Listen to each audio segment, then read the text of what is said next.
எங்கள் வீட்டில் நான் ஒரு கிரிக்கெட் ஆட போகிறேன்னு கிரிக்கெட் ஆட போகிறேன்னு சொன்னதுக்கு வீட்டில் நீ ஸ்டடியை கான்சன்ட்ரேட் பண்ணு அப்படின்னு சொன்னாங்க சார்.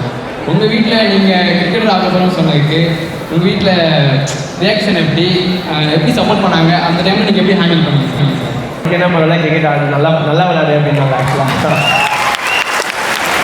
இல்லை நிஜமா நான் ஆக்சுவலாக இவ்வளோ தூரம் வந்திருக்கேன். நான் வந்து கிரிக்கெட்டில் ஒரு ஸ்போர்ட்ஸ் மேனாக இப்போ மேபி இந்த மாதிரி ஒரு சீஃப் கெஸ்ட்டாக வந்து உட்காந்துருக்கேன் அப்படின்னா அதுக்கான மெயின் ரீசன் என்னோடய ஃபேமிலி என் பேரண்ட்ஸ் எல்லாம் தான். ஏன்னா வந்து அதான் நான் அப்பயே சொன்ன மாதிரி இந்த கேம் வந்து it is about lot of failures, நிறைய ஃபெயிலியர்ஸ்.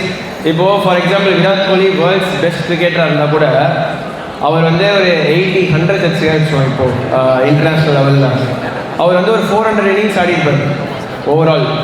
அப்போ மீதி இருக்கிற இன்னிங்ஸ் எல்லாமே கிட்டத்தட்ட ஒரு ஃபெயிலியரோ இல்லைனா வந்து ஒரு சின்ன சின்ன கான்ட்ரிபியூஷன் தான்.